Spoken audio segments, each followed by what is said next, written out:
I have a very simple video for you today. You're going to be able to learn all your major scales in just a few minutes, all at once, and then you're going to have a special chart. It's a diagram that you can just tack up on your wall and use as a reference. However, this does not involve reading music. Of course, I think it's a great idea to learn how to read music, and you might already know how to read music and still not know your scales. So let's look at this visually. Let's break it all down, and in this short video, let's learn all the major scales and have it all out on the table so that over the next couple of weeks and months, you can just continue referring back to this diagram and internalize not the technical answers, but the logic behind the major scales. Let's get started. The first thing you want to know is that a scale equals a ruler. Okay, so think about a ruler. What does a ruler do? A ruler measures distance. The same way a bathroom scale measures weight, or a ruler measures inches or centimeters, a musical scale measures a musical distance. Okay, so the musical scale measures a musical distance. So we're going to name the notes of any scale as a number, and we're going to just write the numbers. Do this with me. Grab a piece of paper. 1, 2, 3, 4, 5, 6, and 7. And then I'm going to put the C major scale right in the middle of this, okay? Right there, I'm going to write C, D, E, F, G, A, B. So, these are the white keys on the piano. And as you're going to see as we go through this, in a very short period of time, you're going to see the pattern, and it's going to make a lot of sense. You're going to have black keys adding one at a time as we go. So the first thing we're going to do is we're going to draw lines around the fourth column. The fourth column currently has the note F in it.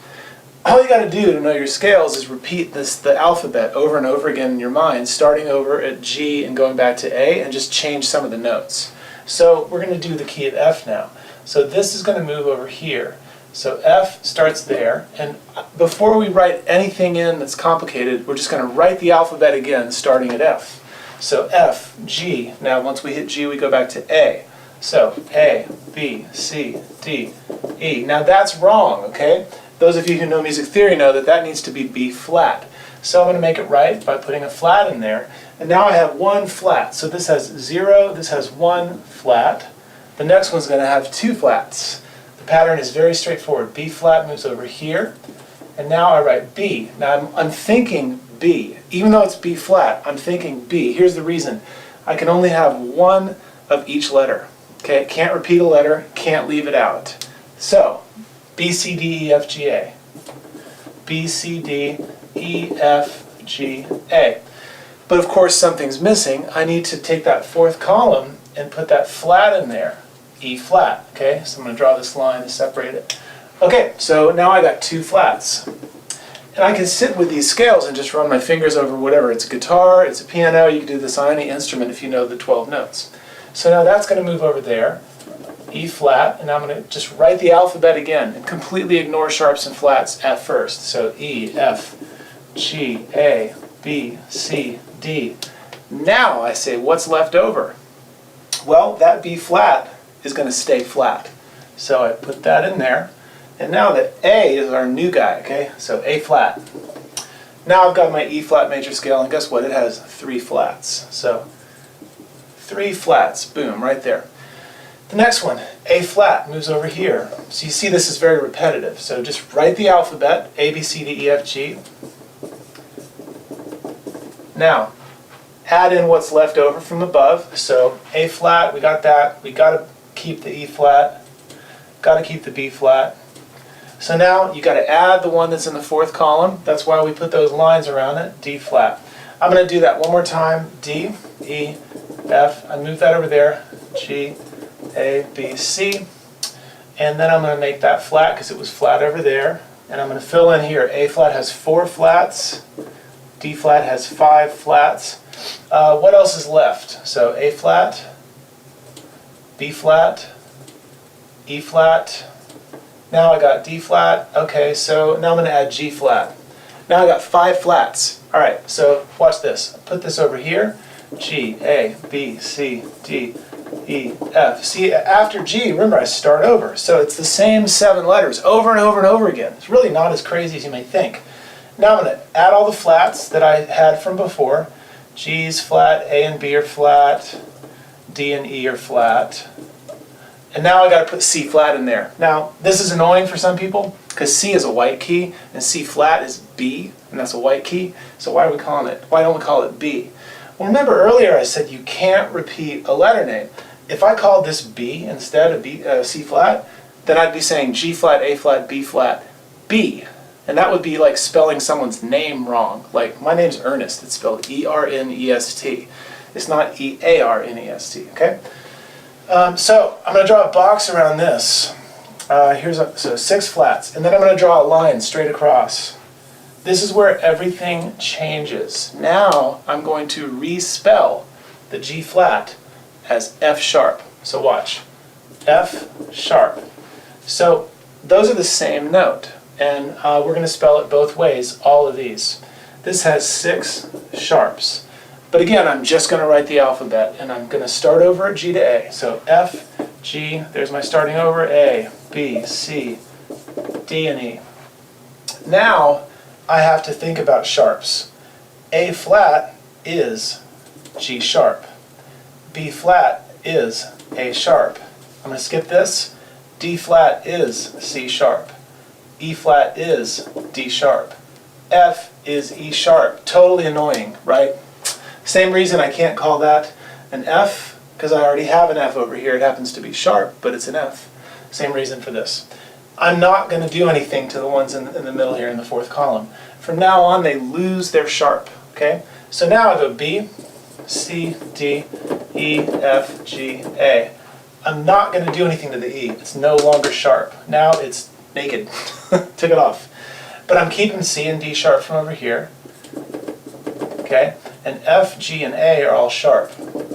So now what you're going to see is we started with nothing, then we had 1 flat, then 2 and 3 and 4 and 5 flats. 6 flats is the same as 6 sharps. Now we're going to lose a sharp, so this has 5 sharps. Okay.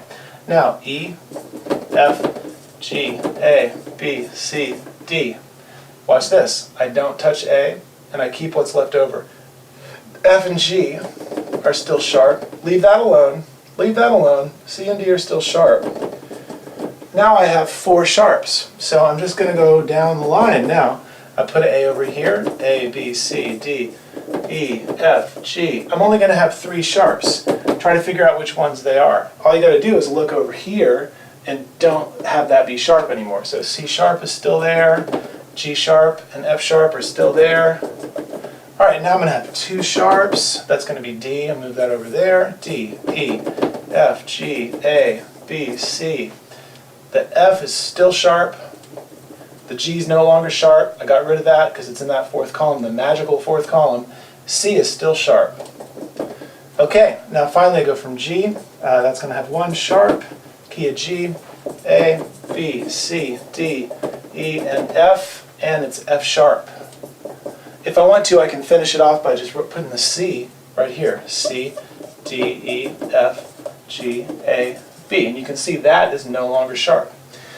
That's the foundation of all the major scales. And the major scales are the foundation of everything in music theory. So if you can memorize these scales, then you can do a lot more stuff. What I'm going to do in the next video is show you how to play a card game to memorize these scales. You can also use dice games. This can be a 1, this can be a 2, this can be a 3, this can be a 4, and this is a 5, and this is a 6, and then just leave 7 alone, because if you've got the first 6, you're probably going to be okay for the 7th. You can play dice games and card games to learn all your scales. So there it is, all your major scales in 7.5 minutes. Right there for you to watch over and over again if you want, and you can actually download the PDF right here. It's a toolkit for you to use. It's got a worksheet in it, and it's got a final diagram that I've already filled out for you. All you got to do is download it right here, print it out, tack it to your wall, and just use it. Use the dice games with it. You can actually combine this with the card games from some of my other lessons, which are on this YouTube channel as well. So please check out the other lessons around the circle of fifths. You can click on that here, and that'll lead you to a card game that you can combine with the major scales dice games. If you play music like a game, you're going to love music. And if you love music, that's going to make you want to spend more time with it and work harder to master it and to truly understand it. The other thing I'm going to tell you is, instead of memorizing tons and tons and tons of information, The magic music method is all about looking at the logic behind the information itself. So it's kind of like, instead of memorizing dates and times and information if you were studying history, it would be understanding the reason why people made the decisions they made that created history. In other words, learn to ask the right questions rather than just mindlessly memorizing the correct answers. You should be training yourself how to think critically and how to think creatively. And if you do that as your foundation and you're having a lot of fun, you're going to get really good at music. I look forward to hearing your comments. Please subscribe to the channel, drop in your comments, and tell me what you think. Thanks a lot.